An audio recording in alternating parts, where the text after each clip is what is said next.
Muy buenos días. Hoy en el Comité de Comercio e Inversión tenemos el placer de contar con la presencia de Alejandro Cifuentes, quien es director de MMG Bank y nos va a hablar un poco del tema de perspectivas económicas para Panamá del 2023. Yo soy Juan Raúl Sosa, chair de este comité, y le damos las gracias primero que todo a nuestros patrocinadores de AmCham, que conforman el Platinum Leadership Circle, que son Chevron, First Quantum, Johnson Johnson, KPMG, AES Panamá y Panama Canal Railway. Y sin más, creo que ya estamos a tiempo, entonces le cedo la palabra a mi compañero Alejandro Cifuentes para que entonces nos comparta lo que va a exponer el día de hoy. Adelante. Muchas gracias, Juan Raúl, y muchas gracias a todos por su tiempo y por su asistencia hoy. Bueno, yo hoy les vengo a hablar sobre nuestras perspectivas para 2023, que fue una presentación que le hicimos inicialmente a nuestros clientes dentro del banco. Como normalmente hacemos estas presentaciones, primero hacemos un overview un poco más global, inflación y crecimiento de la economía, y después pasamos a temas directos en Panamá y lo que nosotros esperaríamos para lo que resta del año, ¿no? Yo creo que aquí hay un gran beneficio, y es que como esta presentación la hicimos a finales de 2022, inicio de 2023, ya teníamos como unas conclusiones de lo que esperábamos, y ya tenemos 5 meses del año que ya han pasado, ¿no? Entonces yo les voy a empezar primero a darles nuestras conclusiones que habíamos llegado a comienzo de año y qué tan correctos o qué tan incorrectos estábamos ahora. ¿Qué nosotros esperábamos en los temas inflacionarios para 2023? Y en realidad, para 2023, nosotros sí teníamos una expectativa de que hubiese una tendencia clara hacia la baja, especialmente la inflación de bienes, ¿no? En bienes son todas las compras que uno hace en goods que no incluyen servicios. ¿Qué nos preocupaba a nosotros? Es todo el tema de la disponibilidad de trabajos que hay en el mundo, especialmente en economías desarrolladas, donde hay más compañías buscando empleo o hay más oferta laboral de lo que hay personas buscando empleo. Y ese desbalance sí creaba unas presiones en el lado de servicios que sí nos preocupaban muchísimo, ¿no? En la parte de alquileres, sí esperábamos que hubiese una degresión o una contracción en la inflación de alquileres. Pero sí decíamos que para 2023 la clave iba a ser el nivel de plazas laborales abiertas, y esto también lo había comentado Jerome Powell en su última reunión, y lo ha seguido comentando tanto él como todos los otros presidentes de la Reserva Federal. Para el tema de crecimiento, nosotros ¿qué esperábamos en 2023? Esperábamos un repunte de productividad, ya que en realidad cuando uno analiza las cifras, parte de lo que hablábamos de que hay demasiadas plazas laborales, también había un tema de que había demasiada rotación en los trabajadores en las empresas americanas y en las empresas europeas. Esto lo estábamos viendo que era una constante, ¿no?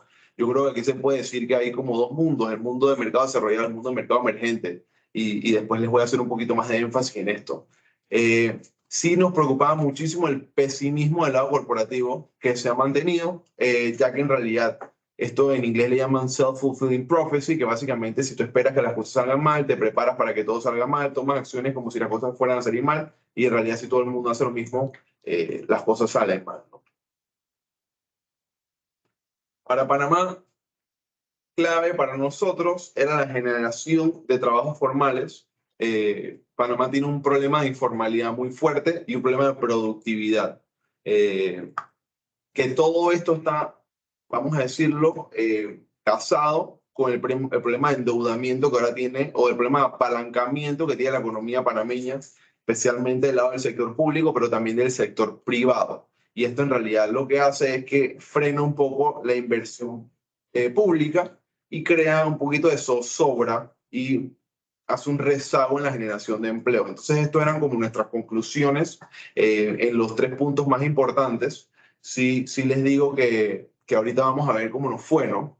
Pero yo quisiera darles primero un overview muy breve de qué fue 2022 en los mercados globales. Y esto en realidad también hace una foto de lo que fue, vamos a decir, la economía global, ¿no? Y el año pasado en realidad fue un año Fue un año de alta inflación, bajo crecimiento y fue un año también que fue, vamos a decir, dominado por el shock de la guerra entre Rusia y Ucrania. ¿Qué le fue bien el año pasado? Casi a nada. Todo cayó de precio. Yo creo que lo pueden ver aquí. Lo único que se salvó el año pasado fue commodities, materias primas, especialmente la materia prima relacionada a temas energéticos que después lo vamos a ver ahondado un poquito más adelante. Tan histórico fue 2022 y yo creo que se puede ver en esta gráfica. Esto de realidad es una matriz entre, vamos a decir, los performance o los rendimientos de la renta variable y la renta fija global. Normalmente los últimos 20 años, ¿qué pasó? Pues fue un periodo de bonanza para los inversionistas y esto en realidad también refleja un poquito lo que se vio en la economía verdadera, ¿no? Fue años de baja inflación y crecimiento moderado. En realidad, estar invertido en los mercados fue bastante positivo. 2022 fue un año de bajo crecimiento y alta inflación. Entonces, ¿qué termina siendo? Que fue un año tremendamente negativo y muy único, donde en realidad prácticamente no hubo ningún activo o ningún lugar para que los inversionistas escaparan de la realidad que estaba pasando en el mundo, ¿no? Y esto también yo creo que afectó muchísimo estos temas de confianza y estos temas de pesimismo de tanto el lado corporativo como el lado privado. Ahora, ¿qué está pasando en inflación?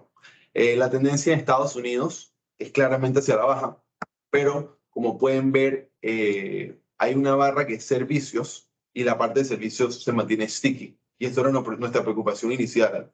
Y nuestra mayor preocupación todavía, que era que si los servicios se mantenían en un periodo inflacionario, unas métricas inflacionarias, en realidad la Reserva Federal iba a verse forzada a seguir subiendo las tasas. Y esto en realidad nos preocupaba muchísimo porque la Reserva Federal podría llevar a la economía global a una recesión. ¿Por qué? Porque en realidad todas las tasas del mundo dependen de la Reserva Federal de Estados Unidos. Tanto los bancos centrales toman, vamos a decirlo, toman nota de lo que estaba haciendo Estados Unidos, pero también el costo de fondeo de todas las empresas, tanto de mercados desarrollados como mercados emergentes, dependen del nivel de tasas, ¿no? En Europa es un poquito distinto. Es un poquito distinto porque la inflación en 2022 fue una inflación de alza de precios de energía y de comida. No tanto de servicios. Yo creo que esa parte de servicios se debe también a que en verdad los paquetes fiscales americanos fueron mucho más agresivos. Entonces, pues, son inflaciones distintas. En Europa también se ha visto cayendo esto, pero todavía obviamente que tenemos esa dislocación en el mercado europeo del tema energético, ¿no? Que su mayor productor o su mayor exportador de energía era Rusia y ese exportador natural desapareció. ¿Qué es lo que decíamos nosotros en la parte de bienes, goods, verdad? Era que en realidad los problemas eran más supply driven que demand driven. Entonces la parte de oferta, que en realidad eran ineficiencias o fricciones que existían en la cadena de suministro y quizás algo de que cerraste la economía por un tiempo y después la volviste a abrir y la gente no podía salir de su casa, entonces lo que hacían era comprar cosas, televisiones, remodelar la casa, pero eso ya ha ido parando porque en realidad lo que la gente busca ahora son servicios. Entonces, en verdad, ahora lo que estamos viendo es la inflación de bienes, como pueden ver aquí, es el índice de la cadena de suministro cayendo, los alquileres en una tendencia clara hacia la baja, todavía no han llegado a los niveles históricos, pero ya se aproximan muy cercano, y esto en realidad es lo que nosotros esperábamos. La razón de plazas laborales por desempleados, y esto en verdad es un número clave para nosotros seguir analizándolo, se mantiene demasiado elevada. Hace un día atrás, ayer, salió el último reporte de plazas laborales abiertas. La expectativa era 9 millones de plazas laborales abiertas en Estados Unidos y salieron más de 10 millones de plazas laborales abiertas. O sea que todavía sigue habiendo mucha demanda por trabajadores, pero no hay suficientes trabajadores. Normalmente, ¿qué uno espera de esta cifra? Es una razón de 1 a 1. Por cada persona desempleada debería haber un empleo disponible. O después de la crisis 2008, en realidad la razón fue 0.2. O sea que prácticamente por cada 5 personas desempleadas había una plaza disponible. Ahora mismo está en casi 2 veces, que es un nivel que obviamente que es demasiado elevado. Lo positivo de todo esto es que la inflación de salarios ha ido reduciéndose o normalizándose. Y esto en realidad es positivo porque a pesar de que todavía hay muchas fricciones en el mercado laboral, sí la inflación ha reducido, pero todavía se mantiene demasiado elevada. Y se mantiene demasiado elevada para, vamos a decir, para comodidad de la Reserva Federal, ellos todavía se pueden ver forzados a seguir subiendo tasas para seguir generando lo que ellos generan es un desempleo normal, ¿no? Un desempleo natural de la economía. Lo positivo de todo esto, y voy a pasar más adelante, es la inflación que están esperando los mercados. Normalmente lo que le preocupa a la Fed es que hay un ancla de expectativa inflacionaria que normalmente tiene que ser 2% a largo plazo. Si sale del 2%, empiezas a tener problemas de expectativas, ya que en realidad, como lo que decía anteriormente, de un self-fulfilling prophecy, si tú esperas que la inflación esté alta el próximo año, sales a comprar las cosas este año, los precios, todo sube de precio, la gente ve que todo está subiendo de precio, así que salen a comprar todo y se vuelve una espiral súper negativa para la economía. Lo positivo es que en realidad los mercados, tanto a corto plazo como a largo plazo, se mantienen bastante estables, bastante dentro de los rangos, vamos a decir, históricos. Esto es muy positivo para la Reserva Federal de poder tomar pausa. Así que en el tema de inflación, en realidad, vamos a decir que estuvimos bastante on point, pero sigue habiendo esa preocupación de la inflación de servicios. A mí todavía no me queda claro si nosotros vamos a poder, o si la Reserva Federal va a poder cumplir su mandato este año, ya que esa inflación de servicios sigue muy elevada y en realidad, a pesar de todos los incrementos de costos, la demanda sigue muy fuerte en todos los mercados desarrollados. Algo un poquito distinto es la demanda de los mercados emergentes, que sí se vieron muy golpeados por todo el tema de la pandemia. A lo de crecimiento, la foto es un poquito distinta, ¿no? Porque el crecimiento, lo que decíamos a comienzo de año, es que los índices de manufactura se veían negativos desde hace rato, y esto en verdad responde a lo que mencionaba anteriormente, que ya la gente no está demandando tantos bienes físicos, sino que demandaban los servicios. Los índices de servicios de PMI sí se mantenían todos positivos, especialmente en Estados Unidos, y esto yo creo que se responde a lo que está viendo o la demanda que hay en el mercado. ¿Cuál es el problema que dicen todos los managers? Porque en realidad esto es un survey o una encuesta que se le hace a managers, es que no encuentran suficientes empleados para llenar las plazas, que yo creo que se va muy acomodado a lo que mencionábamos anteriormente. Lo positivo es que la economía global se mantiene a niveles expansionarios en la parte de servicio. Pero sigue habiendo los temas negativos de los índices de manufactura en todo Estados Unidos. Aquí lo podemos ver por zona económica, que básicamente son 5 principales y todas están negativas.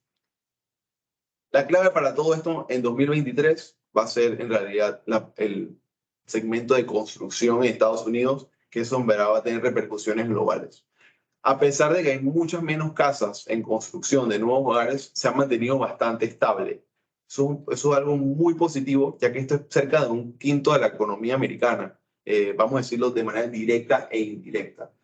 Esta estabilización de la industria, nosotros ya pensamos que ya llegamos al punto más negativo, va a ser altamente positivo para que por lo menos Estados Unidos pueda salir adelante sin una recesión en la segunda mitad del año, que es lo que nosotros podríamos esperar.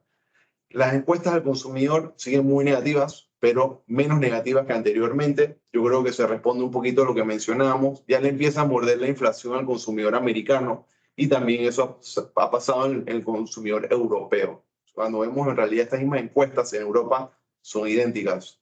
Lo positivo aquí es que ya no estamos en los niveles negativos de 2022 y ya empieza a ser un repunto hacia la alza. De todas maneras, todavía el consumidor se ve muy afectado por los temas inflacionarios. Y yo creo que lo hemos también visto en todo lo que son pequeñas empresas. Aquí está el optimismo de pequeñas empresas, y que en realidad están muy negativas y siguen estando negativas por el tema de contrataciones. Así que en realidad es el mismo mensaje que sigo llevando desde el comienzo, es, hey, hay pocas personas que quieren buscar plazas laborales o poco desempleo, y en realidad las empresas siguen teniendo demanda de empleo. Entonces las empresas no pueden crecer, no pueden contratar lo que necesitan, están trabajando por debajo de su, vamos a decir, óptima productividad, y pagan salarios de más. Y yo creo que aquí también lo hemos reflejado por la otra parte, que es la parte de crédito. Yo les traigo otra gráfica que no la teníamos a inicio de año, pero básicamente son las condiciones crediticias para pequeñas empresas. Como ven, hay una contracción bastante fuerte, y yo creo que se ve reflejado en el próximo slide, que va a ser, bueno, este no está aquí, pero reflejado básicamente en el costo de fondeo de las empresas. Normalmente un préstamo pasó de 5% a 8%, o sea que en realidad ya todos los temas de alza de tasas empiezan a golpear a la economía americana. El gráfico más importante de esta sección es este en realidad, que es el índice de productividad americano. Había llegado a un bajo desde 1970 y esto en realidad más o menos responde a lo que pasó en los 70s, que eran los COLA agreements, los Cost of Living Adjustments, con todo lo que fueron los sindicatos americanos. Entonces esos aumentos de salarios tan agresivos causaron una caída en productividad y básicamente la vimos el año pasado también, ¿no? Nosotros ya estamos viendo un repunte de productividad, hay menos rotaciones en la fuerza laboral, la gente se ha podido establecer en sus trabajos y es mucho más productiva. Entonces eso también es un positivo. En la parte de crecimiento, en realidad yo les diría que a pesar de que hay mucho negativismo en la parte de bienes de manufactura, la parte de servicios sí todavía está muy, muy robusta y la productividad está repuntando. Si nosotros podemos evadir una recesión global en la segunda mitad del año, es porque la productividad hace un repunte y porque la construcción hace un repunte. Esas van a ser las dos claves que vamos a seguir viendo. Nuestra expectativa ahora es que en realidad si viene una recesión va a ser muy light.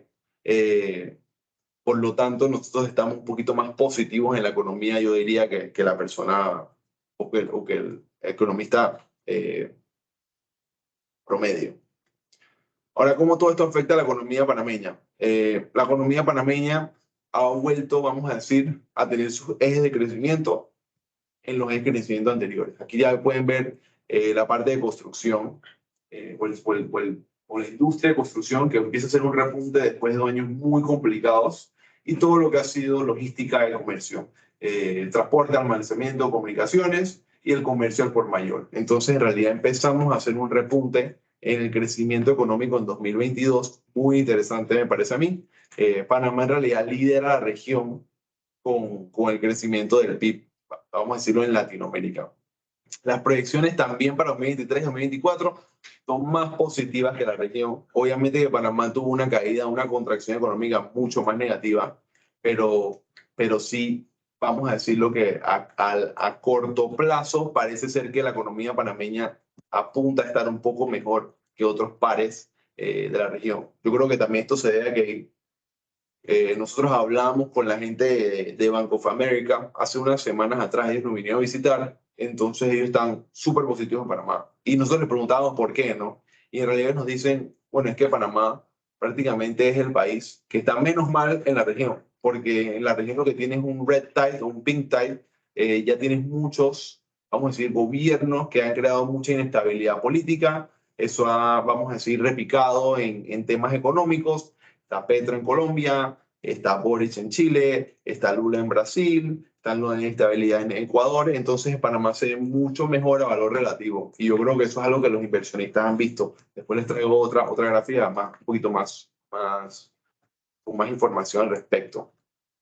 Temas de desempleo, que este va a ser el principal, vamos a decir, el principal bloqueo para el crecimiento económico en Panamá. El desempleo en Panamá todavía se mantiene en niveles demasiado elevados. Esto en realidad responde a que la economía, o vamos a decir, la economía se pudo recuperar o el PIB se recuperó, pero el desempleo no se recuperó. Y esto se ve reflejado en todos los temas de trabajos informales. El porcentaje de trabajadores informales en Panamá ya están cerca del 50%, porque en realidad las personas no han podido encontrar trabajo en trabajos formales. Esto en realidad responde a muchas cosas, pero la realidad es que está como está. ¿Y esto qué causa? En opinión nuestra, por lo menos, hay una relación directa. Sí, el cambio. Hay una relación directa entre la informalidad y el impacto o un decrecimiento en el crecimiento del PIB. O sea, que el PIB crece menos, que podría crecer cuando crece la informalidad en los trabajos. Nosotros vimos un análisis, estuvimos hablando, y esto también se presentó en una conferencia de YPO. Vamos a decir que teóricamente Panamá debería crecer un 6% para mantener un empleo estable. Siempre que tú creces por debajo, vamos a decir que de tu capacidad teórica, tú empiezas a generar más desempleo y ese desempleo tiende a volverse informal y menos productivo. Este impacto en productividad en realidad lo que nos causa es un impacto negativo al PIB. Y yo creo que se puede ver también reflejado en esta gráfica, donde pueden ver que el sector primario, que emplea al 8.6%, perdón, al 15%, solo genera el 8.6% del PIB. Entonces, en realidad, prácticamente tú tienes un sector altamente improductivo.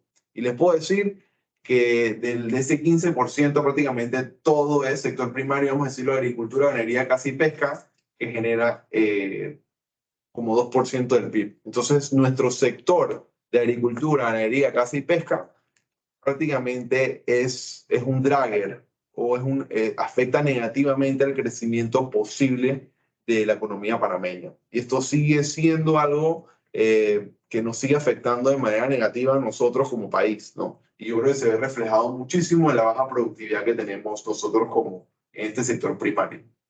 Casi toda la productividad del PIB de nuestro sector primario sale de la explotación de minas y canteras, que prácticamente todo es cobre Panamá con First Quantum Minerals.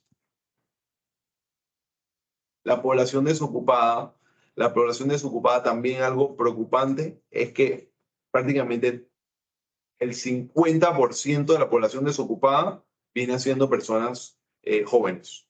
Y esto es una tendencia que se ha mantenido así y que se ha empeorado. Esto es algo que también afecta negativamente, ya que empiezas a tener problemas de productividad. Normalmente en economías desarrolladas, tus personas mayores tienden a ser las más productivas, pero ya después llegas a una edad que empiezas a reducir tu productividad. Las personas menores tienen un periodo de baja productividad, pero después, vamos a decirlo, el prime age population, es cuando son más productivas, ¿no? Que es hasta los 54 años en Estados Unidos. Esta tendencia es muy preocupante y yo creo que responde mucho a las tendencias que estamos viendo en desempleo en Panamá.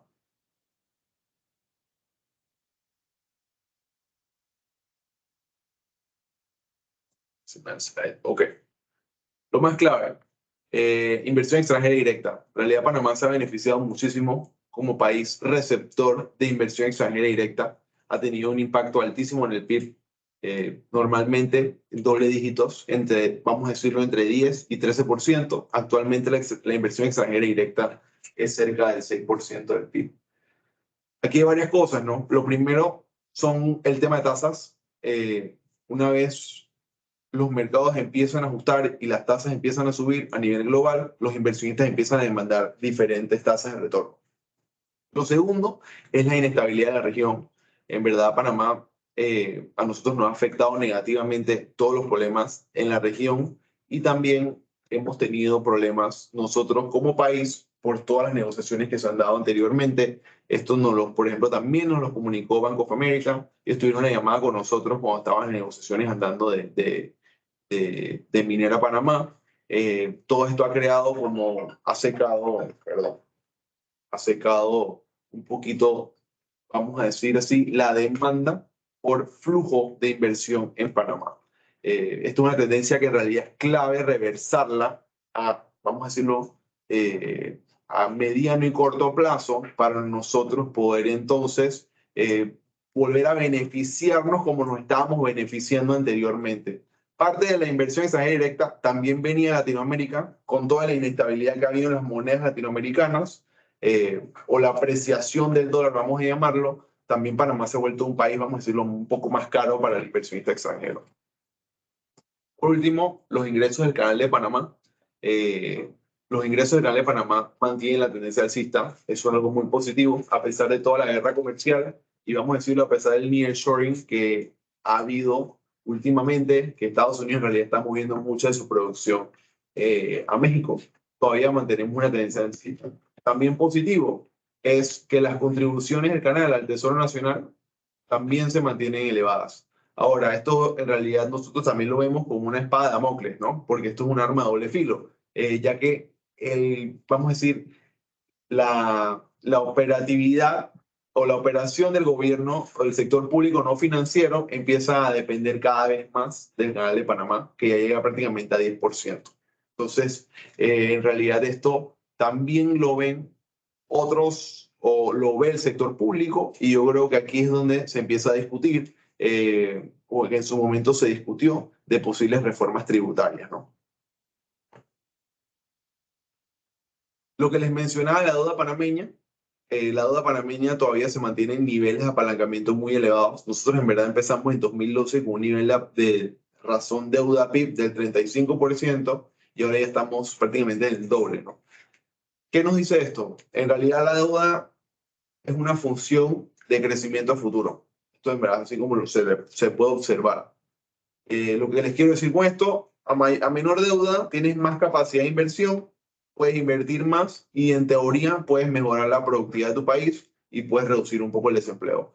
Cuando ya estás en niveles de 64%, empiezas ya a tener niveles de apalancamientos elevados y entonces ya empiezas con vamos a decirlo, con las negociaciones con las agencias de rating, que empiezas a tener esa negociación entre me apalanco porque voy a aumentar productividad y voy a reducir mi deuda a futuro, o no me apalanco, pero entonces tengo bajos niveles de productividad, altos niveles de desempleo y no crezco tanto. Entonces es ese baile de que o reduce la deuda a través de menores, vamos a decir, menor gasto o mayor ingreso, o reduce la deuda o la razón deuda PIB a través de mayor crecimiento. Entonces eso es un pozo básicamente donde tú tienes que ir viendo cómo gobierno hace o como país tú haces para salir adelante, ¿no?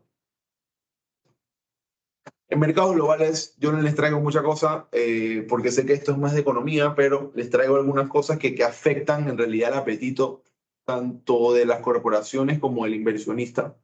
El MOVE Index básicamente es la volatilidad de las tasas o la incertidumbre que hay en las tasas de la Reserva Federal. A mayor volatilidad, normalmente tienes menor valorización de las empresas. A menor de la valorización de las empresas, empiezas a crear entonces incertidumbre en inversiones de capital a largo plazo. Y yo creo que eso también responde a crecimiento futuro, tanto en Panamá como en la región globalmente. Y esto también se puede ver reflejado aquí, que a mayor volatilidad hay mayores tasas largas y a mayor tasas largas el fondeo tanto de empresas privadas como de gobiernos, especialmente los de mercados emergentes, se empieza a subir mucho de costo. Eh, para darles un ejemplo, Panamá salió en 2021 con deuda muy barata a muy largo plazo. Cuando les digo muy barata, Panamá estaba pagando cerca del 3% en su deuda de 10 años. Hoy en día esa misma deuda se cotiza al doble del costo para el país, a 6 y pico por ciento. Eso quiere decir que si Panamá fuera a salir hoy o este año a 10 años, probablemente estaría pagando más del doble. Esto en realidad, ¿qué es lo que te dice? Parte es, obviamente, riesgo político, riesgo regional, pero también obedece también al nivel de las tasas hoy en día, ¿no? Eh, Aquí yo creo que está un poquito mejor reflejado el costo de deuda. En 2020, 2021 la deuda estaba por el 5%, históricamente ha estado cerca de 6%, ya estamos llegando casi al 9%. Esto es para compañías de pequeña capitalización o compañías chicas en Estados Unidos. Ya dado el 9%, obviamente que te empieza a afectar tus inversiones, vamos a decir, tus inversiones a largo plazo y tus planes de crecimiento. Ya en verdad tú entras como compañía a jugar más a defensa que a crecimiento. Entonces esto también, obviamente que afecta las perspectivas para el país. El famoso dólar, y aquí les traigo el índice de dólar americano. Obviamente que el dólar tuvo un repunte en 2022 altísimo. Aquí es cuando vimos, por ejemplo, que el euro estaba a $1, un euro. Lo vimos en mercados desarrollados. El real brasileño prácticamente llegó a 6 reales por $1. El peso colombiano estaba a más de 5.000 pesos por $1. Entonces, en realidad, esto creó vamos a decirle, mucha inestabilidad en países que no fueran dolarizados. Esto en realidad nos beneficia a nosotros, ya que nosotros exportamos como parte de un país dolarizado inflación a otras economías, pero también obviamente que nos afecta negativamente a nosotros porque vuelves a Panamá un país altamente costoso para la región. Y yo creo que también eso se debe a lo que estaba hablando anteriormente de la inversión extranjera directa. Los diferenciales de riesgo. Los diferenciales de riesgo en realidad es la prima de riesgo que acepta la plaza. Esto se ha mantenido bastante estable. Esto es específicamente de manera global, perdón, Estados Unidos, pero globalmente también ha sido algo similar, donde se ha visto peor afectado o más afectado, ha sido en economías emergentes para detracción nuestra, ¿no? Y ahí es cuando ya empiezas a ver, vamos a decirlo, un poco inestabilidad en la región, afectando las tasas de fondeo de las empresas. Lo último, la deuda por sector como porcentaje del PIB en Estados Unidos, y esto en verdad es clave, para lo que yo mencionaba anteriormente de que si venía una recesión, iba a ser una recesión muy light, el apalancamiento, y esto en verdad, a pesar de que tenemos cifras más específicas para Estados Unidos, pero el apalancamiento ha salido más del sector público que del sector privado. ¿Qué les quiero decir con esto? Que normalmente en un ciclo crediticio lo que uno observa es que las empresas empiezan a apalancarse, los hogares empiezan a apalancarse, se empiezan a tomar proyectos que en realidad no son tan beneficiosos porque hay tasas bajas. Y normalmente este apalancamiento después causa una contracción crediticia porque suben las tasas, hay muchos proyectos que no son, vamos a decirlo, no son viables en tasas altas y creas una recesión. Esto es lo que en realidad es lo que pasó en 2001 y lo que pasó en 2008. Este año es un poquito distinto, o esta vuelta es un poquito distinto. En realidad nadie salió a apalancarse solo porque había tasas bajas, pero los gobiernos, sí, los gobiernos o el sector público no financiero, sí salió a tomar gran parte del endeudamiento y esto en realidad fue para tanto ayudar con paquetes fiscales a las personas con la economía. En Panamá podemos ver lo mismo, el apalancamiento en Panamá subió muchísimo del sector público. Para dar, vamos a decirlo, ayudas económicas o money transfers, ya sea a través de vales digitales, subsidios y demás. Así que en realidad nuestra expectativa global, yo les diría que si viene una recesión en la segunda mitad del año, va a ser una recesión bastante light por el tema de apalancamiento. Las recesiones severas siempre se dan cuando hay problemas de apalancamiento.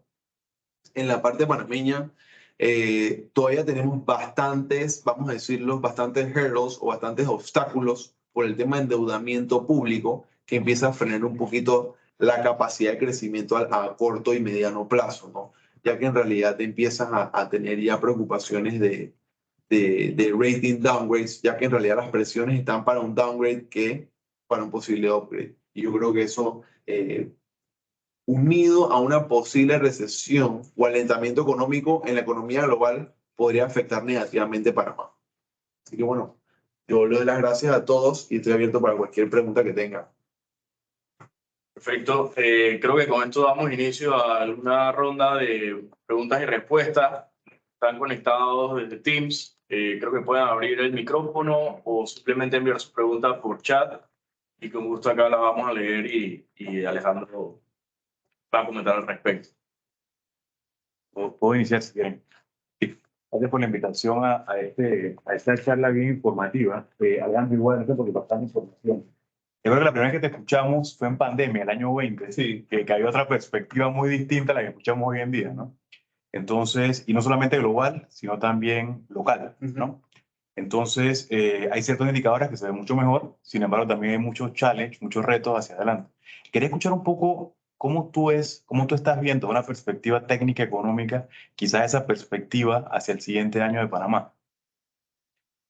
Bueno, a ver, el siguiente año, para mí o para mal es año electoral. Entonces, el primer challenge va a ser ese, lo que nosotros, por lo menos en la región, cuando tenemos años electorales en Latinoamérica y nosotros hablamos mucho con bancos afuera, ¿no?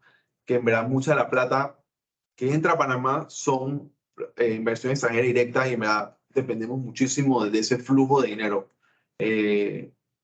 A ningún inversionista extranjero le gusta un ciclo electoral. Eso es lo más complicado, y yo se los digo nosotros también como inversionistas dentro del banco que invertimos en la región, lo más complicado para nosotros es un año electoral en cualquier país, ya sea México, Colombia, lo vimos en Colombia el año pasado, lo vimos con Brasil el año pasado también, lo estamos viendo con Ecuador ahora que están con el tema del impeachment y la muerte súbita.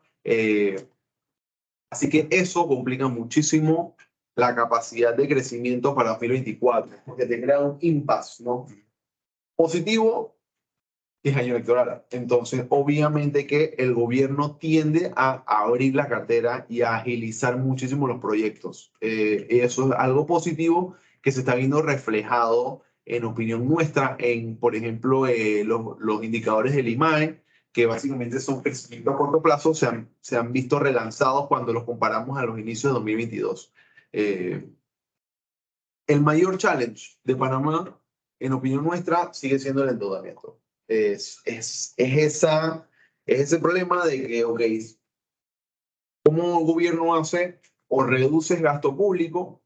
Que puedes crear ya, si reduces operativamente el gasto público, puedes crear entonces una afectación económica porque vas a alentar un poco la economía. Es un painful decision. Si aumentas el ingreso, pues ¿cómo lo vas a aumentar? Por ejemplo, para 2023, ellos lo que tienen es venta de activos, venta de tierras, y ellos asumen mayor recaudación, ¿no? Ese tema de recaudación a veces lo ponen en las proyecciones, pero a veces es difícil conseguirlo. Se habló en su momento de una reforma tributaria. Este gobierno no tiene capital para hacer una reforma tributaria. Un tema complicado de si tú en verdad haces una reforma tributaria, ¿qué tanto vas a poder sacar, ¿no? Especialmente ya como están las cosas en Panamá. Algo que no se habla y que me da no toca aquí, porque es muy incierto todavía, es el tema de la caja del Seguro Social, y ese es el otro hurdle en Panamá. Se habla muchísimo, si uno hace el present value, vamos a decirlo como que de los future payments que le tiene que dar, son como 50.000 millones de dólares que tendrías que levantar Panamá en deuda, que prácticamente duplicas la deuda pública. Entonces, ya ahí entras en temas de incertidumbre, ¿no? Ese tema en realidad se ha dejado como un lado y no se ha tocado. Tampoco yo espero que se toque. Yo creo que para Panamá clave a corto plazo va a ser poder atraer más inversión extranjera. Eso para Panamá va a ser muy clave. A nosotros nos podría beneficiar todo el tema de los supply chains, cómo se están reorganizando, un nearshoring que nos toca a nosotros. Eso seguimos nosotros pensando dentro del banco que es una oportunidad grandísima para el país. Ok. Otra pregunta. Yo tengo dos preguntas respecto de actualidad. Yo creo que has mencionado algo muy interesante de la amenaza que representa el impago de la caja de seguro social. ¿Cómo nos puede afectar esto a nuestro grado de inversión y las posibles negociaciones con las calificadoras?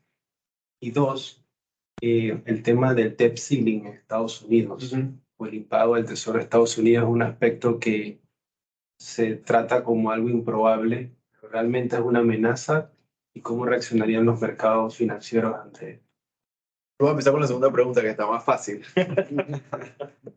A ver, el debt ceiling, bueno, lo positivo del el debt ceiling pasó anoche el primer voto en el Congreso, ahora va para el Senado. Sí, yo les diría que es algo improbable que tenga un impacto. Vamos a decirlo que siempre hay este mismo baile cada cierto tiempo del tema del debt ceiling. Vamos a extraer concesiones. Al final, creo que Estados Unidos y Dinamarca son los únicos dos países del mundo que el Congreso, vamos a decir que pasa un presupuesto, pero quizás no hay plata para el presupuesto, porque tienes una limitante por ley, ¿no? Ese riesgo a nosotros no nos preocupa mucho, nos llegó a preocupar en su momento. Nosotros, o sea, al final siempre tienes que estar algo preocupado. Ahora lo vimos muy improbable porque ya parece ser que ya tienen los votos en el Senado para pasarlo y va a ser un clean slate o vamos a decirle que se va a suspender el límite hasta 2025, que ya va a ser prácticamente otro presidente que va a tener que lidiar con esto, ¿no? Otra presidencia, ya sea Biden o el que le gane a Biden. En Panamá lo de la caja del Seguro Social sí todavía preocupa muchísimo a las calificadoras de riesgo, ¿verdad? O sea, al final lo que le preocupa a la calificadora de riesgo es el tema de desempleo, es el tema de productividad que tiene el país, obviamente que es el tema de, vamos a decirlo, del ambiente regulatorio, corrupción, todo este tema, vamos a decir, el derecho, el rule of law panameño, eso siempre le ha preocupado a las calificadoras. La parte del seguro social, que lo han empezado a nombrar más ahora, ¿verdad? Eso es como, eso en verdad le ha pasado a muchos países en la región. O sea, eh, el problema de ese tema es que eso necesita una reforma estructural muy grande, tanto operativamente de la Caja del Seguro Social como del lado del contribuidor. Entonces son dos reformas. Y en realidad la fórmula, digo, la fórmula es sencilla, es difícil de implementar, es sencilla, o pagan más o trabajas por más tiempo. No hay otra manera. No hay otra manera porque si no, entonces empiezas a comerte operativamente presupuesto nacional que puede ir destinado a inversión o a otros gastos para ir sirviendo las pensiones, ¿no? Como les mencionaba, nosotros vemos las presiones más hacia la baja de un downgrade que, vamos a decirlo, que a un posible upgrade a futuro. Yo creo que ese hurdle es algo que se va a tener que solucionar, vamos a decirlo, que de aquí a 2025. Alguien va a tener que dar una solución que va a ser incómoda, va a ser muy incómoda, pero va a ser necesaria. Yo tengo una pregunta. Bueno, una de las primeras que iba a hacer era acerca de una posible recesión de la cual ya has comentado que podría ser una recesión algo light. Sin embargo, mi otra pregunta es si se espera de que este año nuevamente la Fed aumente las tasas de referencia.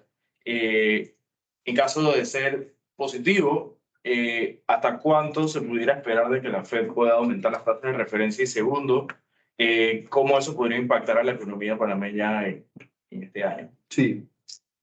A ver, bueno, ya la tasa de referencia está en 5 y 5,25. Por lo menos lo que parece en junio, la próxima reunión es el 14 de junio. Todo apunta a que no hay aumento de tasa. ¿Qué nosotros pensamos? Que la Reserva Federal se va a robar el book de la reserva del Banco Australiano, que básicamente lo que están haciendo ellos es suben 25, dejan un mes sin subir, el próximo meeting suben 25 y se van yendo así porque en realidad ya los riesgos están, vamos a decir, que más balanceados. O sea, si te pasas, vas a llegar a la economía de recesión, que puede ser muy painful, pero si no haces tanto o si no haces mucho, la inflación puede que suba mucho. Antes lo que decían era, hey, el riesgo que si no hacemos lo suficiente, la inflación se va a explotar, es muy alto y es el riesgo principal. Ahora ellos dicen que el riesgo ya está balanceado. Eh, Algo súper interesante. Vamos a decir, el costo de fondeo del Banco Panameño o de la banca panameña, aunque se ha aumentado considerablemente versus los años anteriores, todavía es muy bajo. Esa es la realidad. O sea, los bancos panameños, el costo de fondeo promedio está sí, entre 2 y 3 y pico por ciento. Por ahí se mueven. Porque obviamente que el banco panameño se fondea mucho con depósito local, plazo o cuentas. Y esas cuentas tienden a ser muy sticky. Por ejemplo, bancos como Banco General tienen muchos stickiness en sus depósitos, a que estén a la vista, tienen duraciones muy largas. Y todavía la gente en realidad se aguanta un poquito el gasto y los bancos todavía tienen bastante liquidez. Nosotros sí esperamos que el costo de fondeo empiece a subir. Yo creo que se puede reflejado por lo menos en los títulos globales que los bancos han emitido a nivel global. Vamos a un ejemplo, Multibank salió prácticamente a 8% a 5 años, que es algo muy extraño, ¿no? O sea, un banco de este tamaño, con backing de banco tan grande en Colombia, esté saliendo esas tasas. Eh, a pesar de que el costo de fondeo puede que vaya a subir en Panamá, no va a subir tanto como el costo de fondeo americano, porque el inversionista o el depositante local no tiene la facilidad de salir, abrir una cuenta de inversiones y ponerla en bonos del tesoro. Entonces no eres tan, no hay todavía hay como una ineficiencia de mercado ahí que yo creo que la banca se beneficia muchísimo. Y eso te lo digo por experiencia propia y como lo que nosotros vemos tanto en el mercado. Tengo otra pregunta, un poquito más relacionada al dato que hablabas de la informalidad. ¿Qué repercusiones ves en la informalidad hacia el crecimiento económico de las perspectivas de Panamá, ya sea para este año y el próximo año electoral, obviamente, ¿no? Sí, yo les diría que si les muestro rapidísimo, a ver.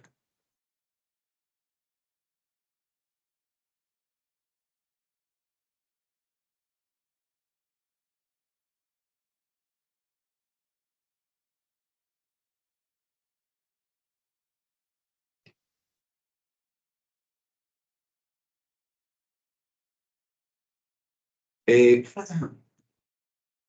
Normalmente lo que pasa cuando tienes crecimiento en lo que es trabajo informal, eh, sucede esto, ¿no? Esto en realidad lo puedes ver en otras economías. A mayor trabajo informal, menos es tu productividad y menos crece tu PIB. Eh,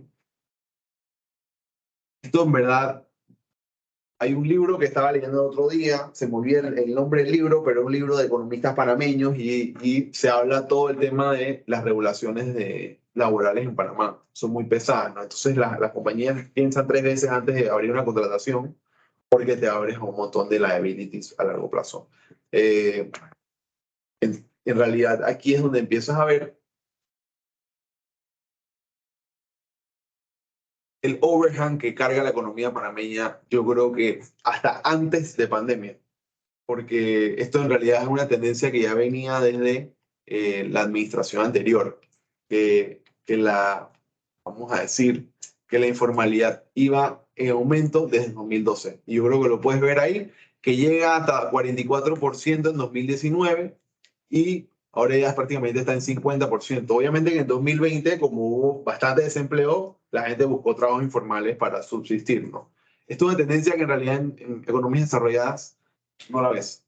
Y yo creo que esto es parte de este tema de qué haces tú como país. Decisiones difíciles. O flexibilizas el código de trabajo laboral o haces que la economía empiece a crecer mucho o crezcas vamos a decirlo, a tu expected output, que es cerca del 6%. Normalmente, creciendo cerca del 6%, este número debería empezar a reducirse. Yo personalmente veo que esta tendencia se mantenga, no necesariamente que el número crezca mucho más, pero que la informalidad se mantenga siempre que haya tanta fricción en el mercado laboral para mí, que obviamente crea crecimiento negativo futuro. Yo tengo una pregunta. Buenos días. Son dos, hago el discurso, no formo parte de un eje político ni nada, pero es una realidad. Uno, si tienes una idea con un número puntual, si nos bajan el grado de inversión, ¿cuánto nos queda en la tasa? Uno, y lo otro sería, que por eso es el primer comentario político, que sabemos que Martinelli, por el tema que está, entre todos los enredos, se está tirando candidatura. ¿Qué tanto se habla en la afectación de la inversión extranjera a raíz de todo esto lo que nos pega a nosotros Panamá? Llámese en todo lo que nos ha pasado luego de Mossack Fonseca, todos los lineamientos tan duros que nos han tocado, creo que a todos, hasta para abrir una cuenta. ¿Qué tanto se conversa eso a nivel mundial Panamá? Afectado entre todos los números nacionales. Sí, sí. Bueno, el primero es que preguntabas de si perdíamos. El grado de inversión, el número, ¿cuánto crees que nos A ver, vale? Nosotros normalmente transamos Panamá, vamos a hablar de Panamá específicamente de deuda pública. Panamá transa como 250 básicos por encima de la tasa de referencia. Eso quiere decir que a 5 años la tasa está como en casi 4%, 250 por encima, estás como hablando de 6 y pico. Ahí estaríamos, eso es lo que tú, si sales hoy a 5 años, Panamá tendría que salir con un cupón entre 6 y pico. Si no es gran inversión, la tasa se te va como a 500 puntos básicos, aproximado. O sea que pasarías a pagar 6 y pico como a 9%. Toda la cartera se te... Esto repercute todo para abajo, ¿no? O sea, para todas las instituciones financieras que tú tienes líneas interbancarias o bancos corresponsales, Bank of New York, Bank of America, JP Morgan, todas las líneas se suben de precio. Porque todas transan igualito. Es tasa de referencia más un diferencial. Pero la tasa de referencia, y te lo digo yo, que nosotros vemos, por ejemplo, estructuraciones de JP Morgan que le hacen a bancos colombianos, las tasas no son 5%, son 7%, 8%. Entonces, así mismo se aumentarían nuestras tasas de costo de fondeo. Obviamente que ese costo se le tiene que transmitir al consumidor. Por ejemplo, para darles un ejemplo sencillo, en Colombia, bueno, en Panamá, las hipotecas ya están alrededor del 6%. En Colombia, las hipotecas están cerca del 11%.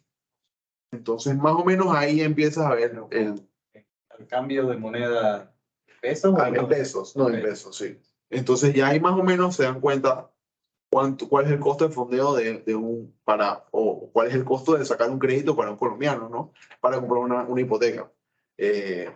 Obviamente que una hipoteca a 11% tienes un impacto grandísimo en la construcción. Volveríamos a la época de los 80, 85, que las hipotecas, si uno ve la referencia bancaria en la superintendencia, las hipotecas eran muy caras, pero se hicieron. Ya no llega a 11%, pero probablemente 9%. Y eso es un costo que, eso en realidad repercutiría en toda la vida de... Consumidor final, nosotros somos los que pagamos. Sí, así es. Y la parte de Martinelli. La parte de Martinelli, Sí. como es un foro, una cámara de comercio, puede hablarla a muy alto nivel o simplemente si quieres no responderla, adelante, estás a todo. Ok. A ver, ¿qué les digo? Afuera no se habla tanto de candidatos específicos todavía, en Panamá, por lo menos, ¿no? Para nosotros o cuando nosotros estamos hablando. Más que nada, se preocupan de lo que un candidato pueda hacer o no hacer en endeudamiento o en rule of law. Esas son como las dos preocupaciones específicas, que siempre son esas dos cosas que siempre se levantan en la mesa. Y yo se los digo que con toda la negociación esta que hubo con el gobierno de Minera Panamá y todo este tema y toda la fricción que hubo, a nosotros nos preguntaban muchísimo. Aquí te va a hacer full disclosure porque nosotros somos accionistas de First Quantum Minerals. Entonces, y tenemos posiciones en la deuda de ellos que cotiza globalmente. Pero sí nos preguntaban bancos qué es lo que estaba pasando, porque es extraño ver en Panamá que eso suceda. Y se los comparo porque First Quantum Minerals ha tenido problemas en Zambia con el gobierno de Zambia, que les han cambiado las reglas del juego a veces a medio contrato, que básicamente fue lo que pasó aquí, ¿no? Entonces, eso ha creado como un rum de preocupación, más que candidatos específicos, porque al final lo que la gente dice es, si el candidato te deja trabajar o gestionar o no se mete en ciertas cosas, como que hay menos preocupación, ¿no? Oye, Alejandro, ahorita ponías una gráfica y lo mencionabas, lo que decías en la parte Q&A sobre el nivel de endeudamiento en relación al PIB. Pero comparativamente, ¿cómo estamos? O sea, con otros países comparables con Panamá. A ver, grado de inversión estaba mucho más alto. Claro, si tú lo fueses a comparar con Estados Unidos, está mucho más bajo. Pero Panamá no tiene banco central. Entonces, la capacidad de endeudamiento del país es muy distinta, porque la política monetaria tuya tú la exportaste hacia otro país. Aquí no tengo gráficas específicas, yo se las puedo pasar después, se las puedo pasar a Juan Raúl y se las comparte. Pero contra, vamos a decir, los pares, las tendencias son muy distintas. Por muchos temas, ¿no? O sea, hay países que... México es un buen ejemplo. México simplemente decidió no vamos a cerrar la economía y la vamos a mantener abierta y además los subsidios son mínimos.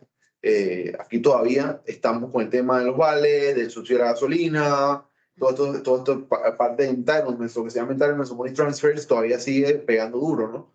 Ha sido parte, es una realidad, ha sido parte como que de la gobernabilidad del gobierno a partido de todos estos money transfers. Entonces... pero sigue siendo algo que le sigue preocupando a la agencia de rating. ¿Y qué puede ser un rango, con base en los peers, qué puede ser un rango óptimo? Si tienes la data, si no, Normalmente ese endeudamiento se mantiene entre 40 y 50%. es un rango óptimo. Sí. Estamos en 65, creo que. Sí. Ok. Sí. Interesante, gracias.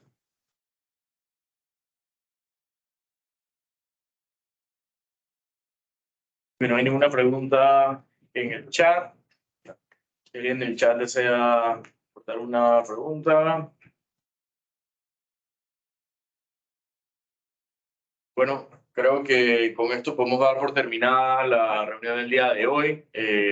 Alejandro, muchísimas gracias. Creo que fue muy interesante para los que estuvimos aquí como para los que están de manera virtual. Te agradezco en nombre de la Cámara que hayas asistido, que hayas aceptado la invitación y obviamente esperamos que el día de mañana podamos contar nuevamente con tu presencia y con toda tu experiencia en estos temas. Muchas gracias a todos por asistir La reunión va a quedar grabada en YouTube, así que pueden acceder en cualquier momento y nos vemos en la próxima reunión. Hasta luego.